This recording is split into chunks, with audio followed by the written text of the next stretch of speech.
Brian. Brian, introduce yourself. Hi, I'm Brian Campbell, the owner and physical therapist of Excel Movement Performance here in Raleigh, North Carolina. All right, awesome. So, Brian, I want you to give us a tour of your crib. Okay.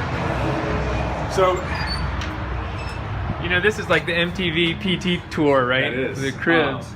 So here is, and I will say for the record, we still are under construction. We're still going through the build-out process. So this is, I would say we're about 60% done. So what we got first is our waiting room area. Gonna have some chairs. We have a little bit of a modern look with the wall. We're gonna get a nice good logo up there. That's great. In the next couple of weeks once they finish that out. Did you get the wood from anywhere in particular? You know what, actually it's from North Carolina.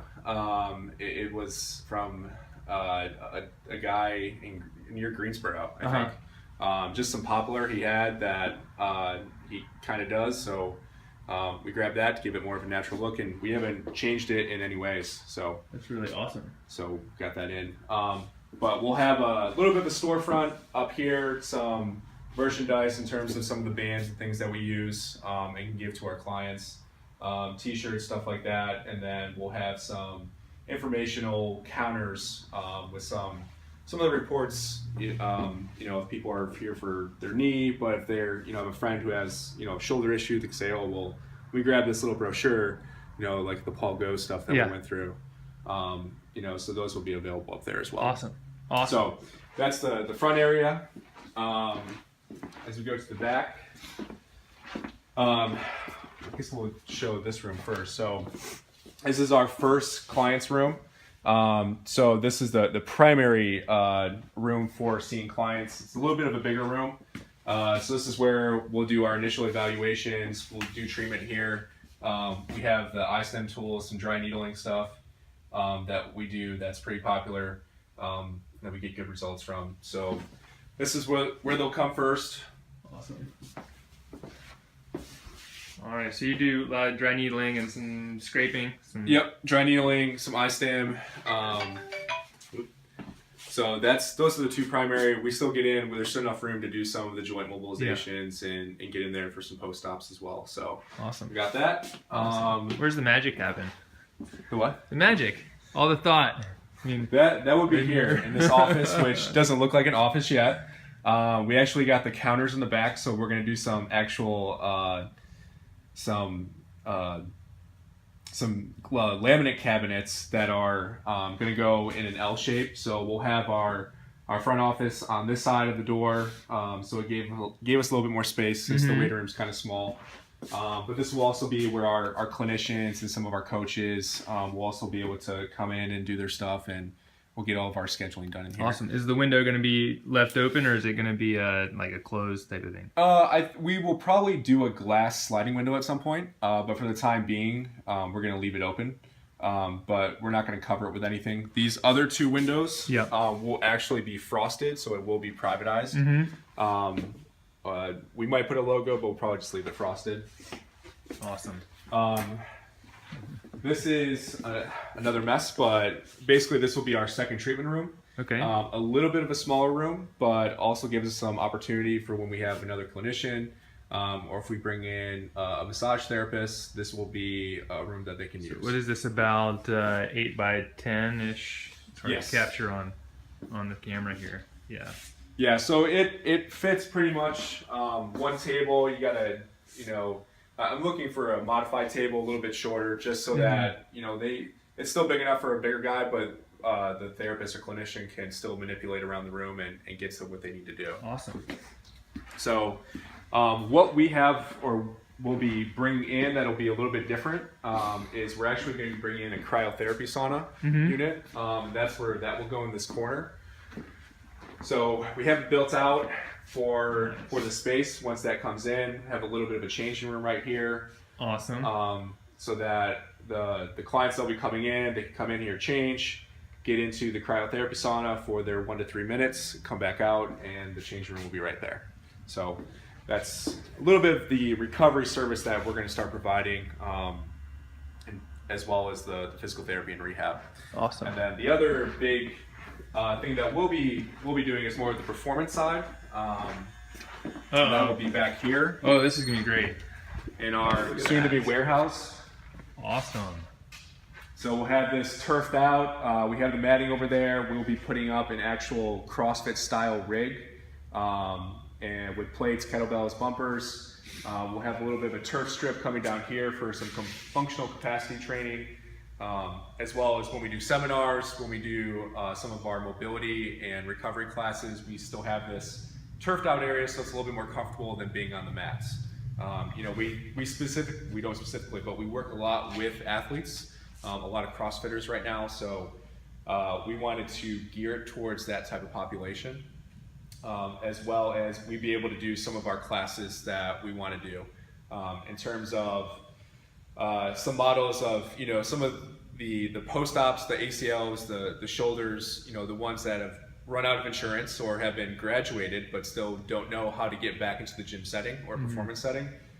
We'll be creating some programs and getting them into some of our classes that will be focusing on, you know, helping them to get through that little bit of a grayish area.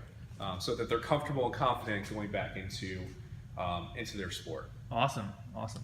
So what are you going to have all along this wall over here? So along this wall will probably be a little bit of storage. We will have a big whiteboard right here where we'll be doing a lot of our videos as well. And then whatever we need for the classes, they'll be able to write there. That wall over there with that mess will probably be just some storage, some tables.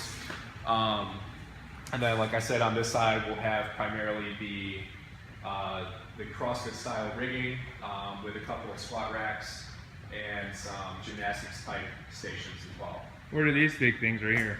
These guys are Donnie Thompson's ex-wives for body tempering. They're not done yet. So you put someone on the ground, you lay one of those on top of them, and you're rolling flat? Yep. This guy is 145. That guy is 115 pounds. Holy cow. So it's intense for a couple minutes, but you feel a lot better after. Can you pick them up with 2 fingers? No, I can't. I can get them all the way with my hand, but... A good manual therapist can definitely pick one of those up with 2 fingers. Yeah, exactly. It's good in terms of developing that grip strength, for sure.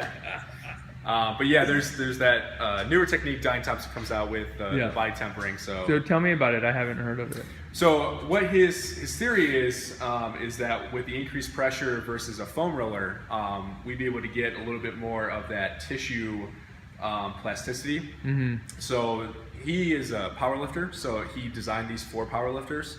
You know, because the foam roller or some of these other forms of soft tissue mobilization and compression-based recovery just wasn't enough for these guys because they're 200 and 300 pounds. Yeah. So he came up with this with some rollers that are 150 to 200 pounds. So you know, he seems to be doing that with a lot of his guys, and they've been seeing some good results in terms of just a subjective pain relief. Mm-hmm. So. There's not a lot of research behind it yet, but it's something that... So it's basically taking the standard white one that's going to get crushed under those guys and putting some more and then force behind it or firmness behind it. Yep, and then he'll do the reverse, like you said. He'll have them lay on the ground and then put the roller on them and have them go through some of that compression type therapy. And you know, he's been doing it for a couple years, and you know, like I said, there's still research to be had about it, like everything else, but we're finding some good results with some people that can tolerate it. That's awesome. So that's awesome. And is this your personal rig right here for? Well, this was the rig that we started with, just to get things going. Yeah. Because I wanted to get some clients in the door, so I wasn't spending too much time just not seeing clients from my other model, which was being in 4 or 5 different CrossFit facilities. So I was going to ask, so prior to here, you've been traveling around to different CrossFit facilities and treating, right? I have, yeah. I still have one office in a CrossFit facility that's about 20 minutes from here. My lease will end at the end of July. Mm-hmm. So I still go there every week, and I still go to another facility that's a little bit further out. It's about 25, 30 minutes from here, and I go there once a week. So I'm still traveling about, but this was meant to be the central location, where we can develop more of the environment and culture that we want for this business, as well as what we could do that we may not be able to do in another facility due to time constraints or when people have classes and things like that. Right. So who's your perfect patient? My perfect patient is a 35-year-old mom of 2 that is doing CrossFit, running, still wants to be active, has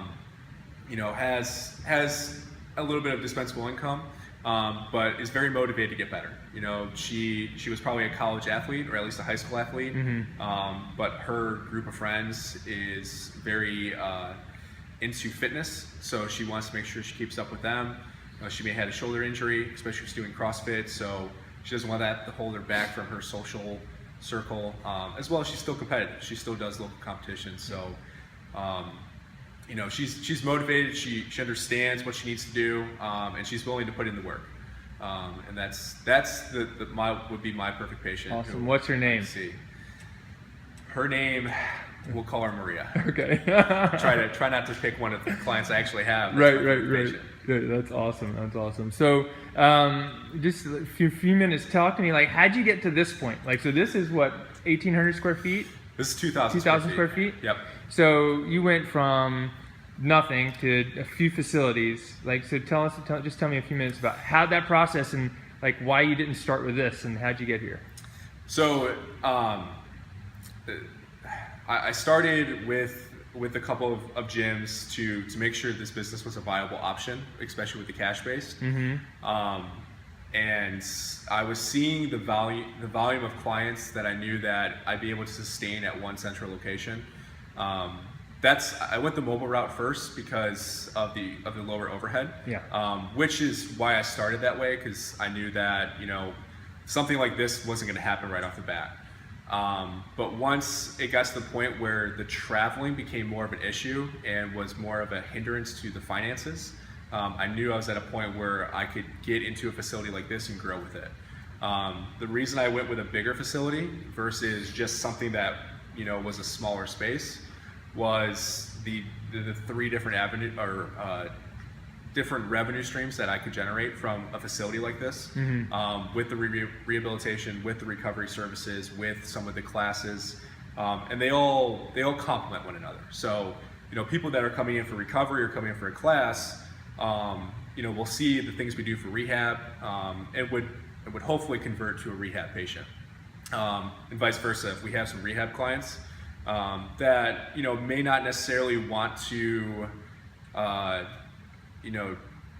may not want to be able to do more than the 3 to 5 visits we have, we can get them to graduate and come to our classes here, where we're still seeing them, and then if something comes up, then we'd still be able to get them back. Right. So, and are they still working out at their regular CrossFit gym as well? So that's the big thing about this type of performance center is we like to call it a human performance, where it's not meant to compete with the CrossFit or compete with the powerlifting or anything like that. It's meant to complement it. So some of the programs that we want to develop here, especially for CrossFitters, is what we'll call auxiliary training. So they're coming in on their off days or on days that they won't necessarily be doing CrossFit, and working on non-CrossFit movements, working a lot of different systems that they're not going to see, so that they're not getting into those those muscular imbalance situations, and getting them just out of those patterns as we would see with a high school athlete. So that's the goal of this system. This is going to be guided by only physical therapists. We're not going to have trainers in here, unless the trainer is on his way to PT school. But I truly believe that we need to bridge the gap between rehab and performance, and I know there's enough clinicians out there that understand this, and that's the type of community that I want to build. Is have people that are comfortable and confident that we understand the rehab side, we understand the performance side, and we can tailor our services to cover everything. So it's kind of a one-stop shop for everything. Awesome. That's cool. It makes me want to work out. Yeah, exactly. That's really great. No, this is such a cool space. I love the garage feel. I just need to get some scooters and motorcycles in the corner. Exactly. Yeah. It's it's a great central location in the Raleigh-Durham area, which we like it. And this was exactly what I envisioned when I started this business, and I knew this is what I wanted to get to. So that's awesome. Did you write it down, or you just had it in your head? I wrote this down. I wrote this down in PT school. Actually, this was actually part of my business plan that I made as a student in PT school. It was called Reax Therapy. Yeah. So I kept the X, but I didn't go with the Re-X. That's awesome. But yeah, this was a vision. This was a dream, and it's going to take some work, but we're going to get there. Yeah. So when did you graduate from PT school? Graduated in 2012. Okay. And did you do anything between that and cash-based physical therapy? I did. So I was in Texas when I graduated school. So I was at a hospital-based outpatient first. And then I took a management position at a smaller private out clinic or outpatient clinic, where I won't say forced, but encouraged strongly to see between 80 and 100 people a week. Wow. So we were given a tech, but as you can tell, it was probably 20 people a day. Yeah, right. It was a lot. So we. And because I treat more with the functional model, it just wasn't working when you had 3 or 4 people in the clinic at the same time. So I got out of that, did some home health, for the time being, worked with some athletes down there on the side in terms of the training model. And then once we moved here to North Carolina about a little over a year ago, then I started getting this model going. Awesome. So that's what I wanted, and that's what we did. That's really cool. That's great. What's so in this process of building out a clinic? Yeah. What's the one thing like you would want other people to know about?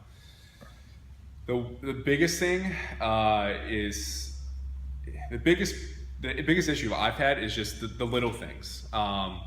If you're going to build something out like this, or any facility for that matter, really accounting for the little things, in terms of, after the big build out, the posters, the furniture, stuff like that, has been more of the issue, because now that I have the build out done, now it's filling it in. It's really the filling it in part has been the biggest issue. And it's been the biggest time delay that I would say in getting, the grand opening going, is just getting that stuff, talking with vendors or trying to get the best prices, stuff like that has been the biggest issue. And really not issue, but biggest time constraint in the time now. Okay. So like, don't just have the big plan, but also fill in the gaps and account for some small delays here and there. Exactly. Nothing will go as is planned, usually. There was delays in the build out with some of the, some of the rooms that we built out. Yeah. But the biggest thing was, having more of a time schedule, and really sticking to that, has been the biggest area that has taken the most time in terms of, accounting for the fact that, once these things are set, then, okay, I need to take this next step. So, I would say if I do it again, then I would have accounted for that a lot sooner. So I'm not chasing my tail trying to get that all done and rushing that process. Right. Awesome. Now, what's one thing you would recommend if someone out there is like wants to get into this CrossFit model of PT, CrossFit, rehab performance? Like, how would they start to do that, or what would be your advice for someone to do that? I would say my biggest advice would be start with one gym. If they do CrossFit, talk with that gym member if there is space, on the side of their regular job to see if it's viable for them. Start with one facility, do some seminars, get an interest first, and then if you can work within that space, try to work within that space for as long as you can, or try to graduate to a couple of different places so that you can meet the needs of more athletes, and you're getting in more people's faces. That was the best thing in terms of being mobile, was I was going to people versus doing more of everything, them coming to me at first, which helped me to build the audience faster than if I had one central location. Awesome. And so, Brian, if people want to find out more about your practice, your model, where do they go? They can go to my Facebook page, my Instagram, or my website, which is excelmovementandperformance.com. The same thing for Facebook, and then my IG is excelmp. So they can come in, if they have questions, they can email me at excelmovementandperformance@gmail.com. And that's with an XCEL. XCEL, and it's spelled out AND. Okay, awesome. Thank you so much. Appreciate it. This has been great. Thank you. Appreciate it.